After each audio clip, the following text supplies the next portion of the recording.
Hello friends, अपने इस tutorial में हम पैरामीटराइज्ड कंस्ट्रक्टर्स के बारे में पढ़ेंगे।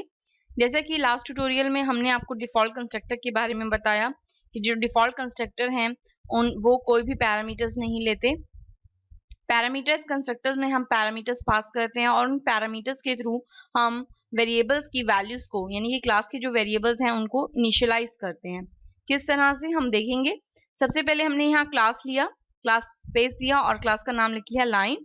फिर हमने क्लास के पब्लिक मेंबर्स को डिक्लेयर किया है पब्लिक। हमने यहाँ दो मेंबर फंक्शंस डिक्लेयर किए हैं, वॉइड सेट लेंथ जिसमें हमने एक डबल टाइप का वेरिएबल पास किया है लेंथ पैरामीटर, तो हमने यहाँ पे सेमीकोलन लगाया।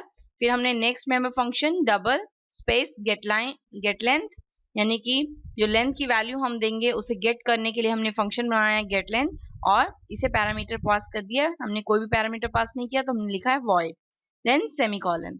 फिर हमने यहाँ पर एक कंस्ट्रक्टर बनाया है जिसे हम पैरामीटराइज्ड कंस्ट्रक्टर कहेंगे क्योंकि हम इसमें एज अ पैरामीटर एक वेरिएबल पास कर रहे हैं। तो हमने यहाँ पे लिखा, जैसा कि हमने आपको बताया कि कंस्ट्रक्टर का नाम क्लास के नाम की जैसा ही होता है, तो हमने यहाँ पे लिखा लाइन जो कि क्लास का नाम है और पैरेंथेसिस में हमने एक पैरामीटर पास किया है लेन जो कि डबल टाइप का है। अब जब भी इस क्लास का ऑब्जेक्ट हम इनिशियलाइज करेंगे तो वहां पर जो भी हम वैल्यू देंगे वो इस लेंथ वेरिएबल की वैल्यू जो है वो इनिशियलाइज हो जाएगी। हमने यहाँ पर प्राइवेट टाइप का एक लेंथ वेरिएबल डिक्लेयर किया है जो कि डबल टाइप का है। तो अब हम यहाँ पे क्लास की बॉडी को क्लोज कर देंगे। उसके बाद हम इन मेंबर फंक्शंस को क्लास के बाहर डिफाइन करेंगे। सबसे पहले हमने कंस्ट्रक्टर को डिफाइन किया है, तो हमने क्लास का नाम लिखा। क्योंकि कंस्ट्रक्टर का कोई भी रिटर्न टाइप नहीं होता तो सिंपली आप क्लास का नाम लिखेंगे, स्कोप रिजोल्यूशन ऑपरेटर लगाएंगे, कंस्ट्रक्टर का नाम लिखेंगे यानी कि जैसे आपका फंक्शन है उसका नाम लिखेंगे और यहाँ पे पैरामीटर दे देंगे डबल स्पेस लेन। अब हमने इसके लिए ओपनिंग ब्रेसेस लगाए हैं सी आउट। जैसे ही इस क्लास का ऑब्जेक्ट बनेगा सबसे पहले ये लाइन प्रिंट हो जाएगी, ऑब्जेक्ट इज बीइंग क्रिएटेड, और लेन की वैल्यू जो आप यहाँ पे पास करेंगे यानी कि जो आप ऑब्जेक्ट में एज अ पैरामीटर पास करेंगे वो यहाँ पर वैल्यू प्रिंट होगी और लेन की हेल्प से वो लेंथ को इनिशियलाइज हो जाएगी। हमने इसे क्लोज कर दिया है। अब हमने इन दोनों मेंबर फंक्शंस को डिक्लेयर किया है, वॉइड स्पेस क्लास का नाम scope resolution operator set length और इसमें एज अ पैरामीटर हमने डबल टाइप का लेन वेरिएबल पास कर दिया है।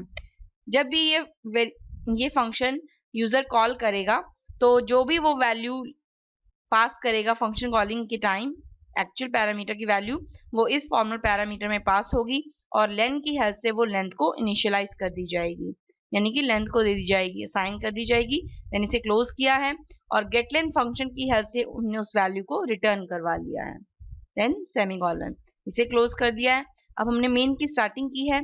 मेन की स्टार्टिंग करने के बाद हम क्लास का ऑब्जेक्ट क्रिएट करेंगे, क्लास का नाम लिखेंगे लाइन, फिर ऑब्जेक्ट का नाम लिखेंगे लाइन। जैसे इस क्लास का ऑब्जेक्ट बनेगा हम यहाँ पर एज अ पैरामीटर वो वैल्यू पास करेंगे जो हम लेंथ को इनिशियलाइज करना चाहते हैं। जैसे ये ऑब्जेक्ट बना, यहाँ हमने वैल्यू पास की, ये वैल्यू जो है ये इस कंस्ट्रक्टर को पास हो जाएगी यहाँ पर लेन वेरिएबल को और इस लेन ये लाइन प्रिंट होगी, ऑब्जेक्ट इज बीइंग क्रिएटेड और यहाँ पर लेन की वैल्यू जो है वो 10 पास हो जाएगी। 10 जो है वो लेंथ को इनिशियलाइज होगा यानी कि अब इनिशियल वैल्यू वेरिएबल की जो है वो 10 हो जाएगी। जैसा कि मैंने आपको कहा पैरामीटराइज कंस्ट्रक्टर की हेल्प से हम क्लास के वेरिएबल्स को इनिशियलाइज कर सकते हैं। तो अब यहाँ पर 10 वैल्यू जो हमने दी है यहाँ पर वो लेंथ की वैल्यू इनिशियलाइज हो जाएगी। अब हम यहाँ पर वैल्यू को गेट करना चाहते हैं तो हमने लिखा see out length of line is, और गेट लेंथ की हेल्प से हम वैल्यू को यानी कि लेंथ की वैल्यू को गेट कर सकते हैं। तो हमने लिखा ऑब्जेक्ट का नाम लाइन डॉट गेट लेंथ और गेट लेंथ में हमने लेंथ को रिटर्न करवाया हुआ है तो यहाँ पर लेंथ की वैल्यू हमें मिल जाएगी यानी कि 10। Length of line is 10। Line dot object dot set length, फिर हमने सेट लेंथ के थ्रू जो है लाइन लेंथ की वैल्यू अब 10 से 6 कर दी है। तो ये 6 वैल्यू जो है सेट लेंथ फंक्शन के इस पैरामीटर में पास होगी और इसके थ्रू वो लेंथ को दे दी जाएगी, असाइन कर दी जाएगी। यहाँ पर हमने लेंथ को 10 वैल्यू इनिशियलाइज की थी, अब 10 लेंथ की वैल्यू 10 ना होकर क्या हो गई है 6 इस सेट लेंथ फंक्शन के कॉल होने पर। तो हमने सी आउट लेंथ ऑफ लाइन फिर से गेट लेंथ फंक्शन को कॉल किया, अब जो वैल्यू आएगी वो होगी 6, तो लेंथ ऑफ लाइन 6। अब इस प्रोग्राम को हम सेव कर लेते हैं कंट्रोल एस से और F9 के थ्रू इसे कंपाइल करेंगे। कंपाइल करने के बाद हम F10 प्रेस करेंगे इसे रन करने के लिए। तो आप देखेंगे सबसे पहले लाइन आ रही है हमारे पास, ऑब्जेक्ट इज बीइंग क्रिएटेड। जैसे ही ऑब्जेक्ट क्रिएट होगा 10 वैल्यू यहाँ पर लेन को पास हो जाएगी। अब हमारे पास गेट लेंथ फंक्शन जब कॉल हुआ तो लेंथ ऑफ लाइन 10, फिर हमने सेट लेंथ को कॉल किया है, सेट लेंथ की वैल्यू जो हमने 6 पास की थी तो उसने अब लेंथ वेरिएबल की वैल्यू 6 कर दी है, और फिर से हमने गेट लेंथ को कॉल किया था तो लेंथ ऑफ लाइन अब क्या आ गई है 6।